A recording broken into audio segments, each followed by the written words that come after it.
Hey guys, so today I'm gonna read you the first chapter of I Woke Up Dead at the Mall. So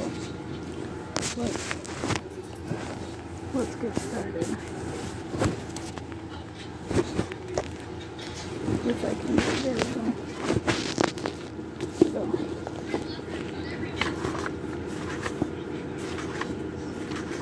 Chapter 1. I feel dead inside. I woke up dead at the mall, still dressed in the hideous mango chiffon bridesmaid gown I was wearing when I died. My hair was still pulled back in an elaborate ponytail that was meant to look windswept, but trust me, it would have survived the tsunami that proves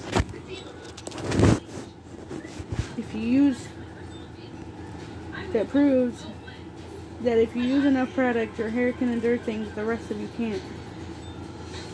My shoes sparkled in the light, my French manicure was unchipped, and we were surrounded by waves and waves of mango chiffon. Isn't this perfect? I had actually kept my mouth shut, opting not to tell the bride that I'd never be caught dead in mango. Now here I was, dead in mango.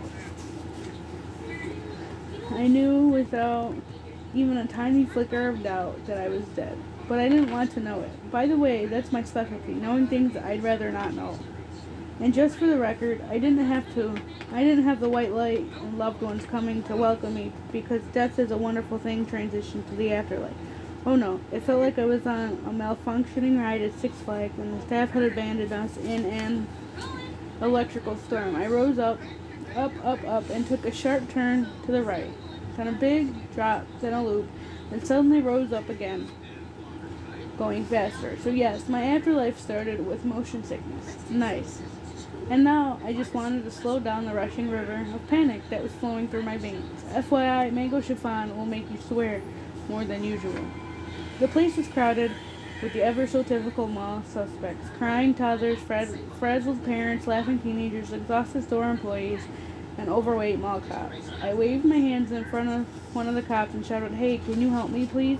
He yawned and checked his phone. Why? Because he couldn't see or hear me. Why? Because he was alive and I was dead. High over our heads was a multicolored star with these words stretched across its middle, Mall of America, which is in Minnesota. I never ever once considered that the afterlife was in Minnesota. Did you?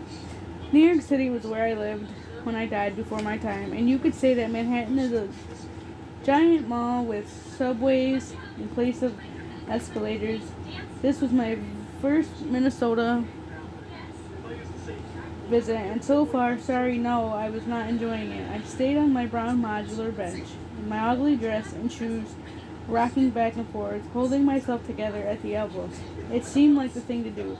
There were roller coasters off in the distance, so the rumbling sounds of passing conversations were punctuated with high-pitched screams, which was sort of perfect. Keep screaming. But then the screams stopped. The crowd thinned out. I watched the shoppy shoppers head home to face their buyer's remorse. And now is the time to say that this mall was huge. It was ridiculous. It was stupid big. It was like a massive fake shiny city. The bright patriotic Mall of America sign was like a colorful North Star. There was a kiosk with a cheerful and insanely complicated map. So this place was 4 stories tall, 4 stories tall, 1,000,000 miles wide, with approximately 3 billion stores, plus roller coasters. There was a big TV screen above the map, which suddenly lit up and blared, and for CBS this morning it was loud, bright, and absolutely terrifying. I stared at it like it was a roaring dragon, but it stopped mid-sentence. As the light began to dim all around me, one by one the escalators stopped moving. The mall turned sort of dark, but it wasn't empty. It still had me. Off to my right, I saw something move. A person? No. 2 people? No. 3. They were walking toward me, slowly and at an even steady pace. A chill zapped me from my spine to my skull. "Hello," I called out. "Can you hear me? Can you see me?" I stood up and got a better look at them. All 3 were youngish, all staring off into the distance as they walked toward me. Closer and closer. "Hey," I shouted, "what do you want?" They didn't speak a word but kept coming closer. So the thing to do when you're scared for your life, assuming you're actually alive, is to put on your best tough New York voice and yell, "Back off." And then run like hell.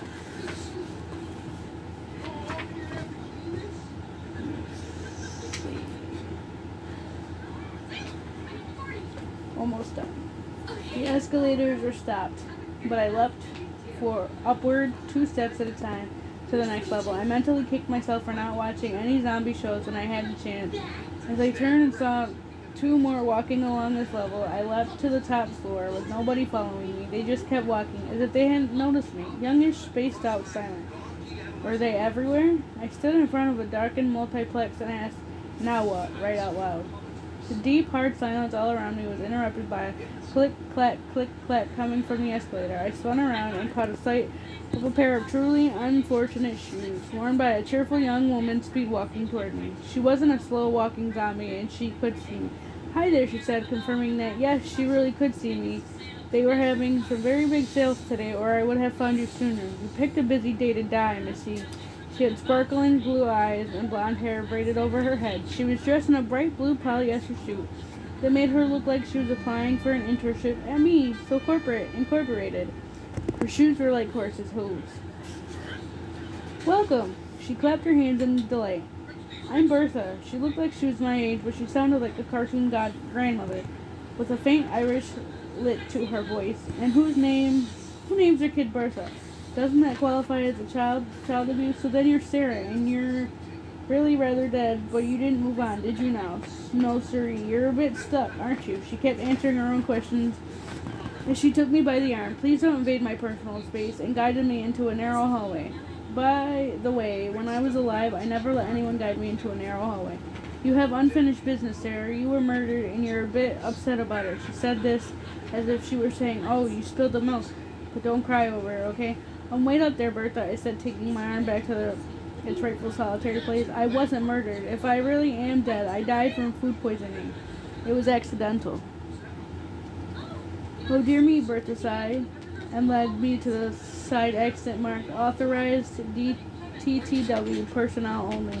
Alarm was sound. She pushed past as if she had all the authorization in the world, and after all that warning, we just ended up in a Bed Bath & Beyond. "Aren't you just a bundle of unfinished business?" She took my hands and sat me down on an ugly ottoman, while she sat on an even uglier one.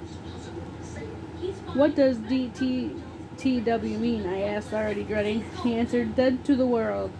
She explained patiently, "The living can't come in here. They can't even see it." "Sorry I asked. I may be dead, but I'm not murdered." "Dead. That's completely worse," I reasoned, sort of unreasonably. Bertha had an air of, "I know everything. Oh, you poor fool. You were poisoned, Sarah. Murdered, killed, slain. I'm quite certain of that. But I didn't have any enemies. Nobody would want to kill me. I insisted because I was right." And she started to say, "And yet someone did." But I cut her off. "Okay, then, who killed me?" I asked. "And why? It makes no sense. Why would someone kill me?" Bertha just smiled some more at me, which became more and more infuriating. "It's so nice here," she replied. "The mall has everything. The living don't notice the dead here. With the bright lights and the sales and free samples, most malls are haunted. Did you know that? The boy saved this extra big one for New Yorkers. Rather a tough town, isn't it? We get our fair share of murder victims." "The boy? What boy?" I looked around, but Bertha kept talking. It was as if there were a long, memorized speech badly performed, and if I interrupted her, she had to start over, and nobody wanted that. She cleared her throat, crossed her feet and the ankle, so ladylike, and clasped her hands in her lap. "I'm here to help you let go of your old life. All that attachment, all that connection, you have to say goodbye to it all." She leaned in a little closer, and I thought she was enjoying this. "And here's how you'll do it. You'll get to revisit a day from your life. You'll go to your funeral, and you'll work with me and your fellow dead to let go of your old life." "What, like group therapy for the dead?" I smirked, trying not to throw up in my brain. "Yes, you've got the idea," she declared, totally missing the fact that I was mocking her. "And if you can finish the stuff that has you tied to the living world, then off you go to your next life. Isn't that lovely?" "What if I can't?" I asked. "What if I can't?" I just had to ask. She touched my arm and answered, "You will. I'm really good at this." I didn't believe her. I thought she could tell. "Let me take you up to our floor. We have our very own store, separate from the living. Isn't death just such fun already?" And with that, she directed me past an elevator on the side wall of the store. She was a little too good at dodging my questions.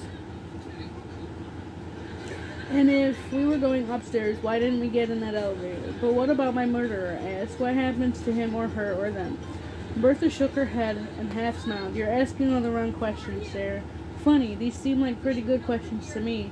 But before I could respond, she clapped the white bracelet onto my wrist like a handcuff. It changed to a dark crimson red when it came in contact with my skin. Why did it turn red? Because of you, Bertha explained. You're not ready to move on. Your unfinished business is flowing through you like blood used to flow through your veins. I'll be watching the bracelet closely. When it loses its color, you'll move on. She hurried onto an escalator, and I hurried right behind her.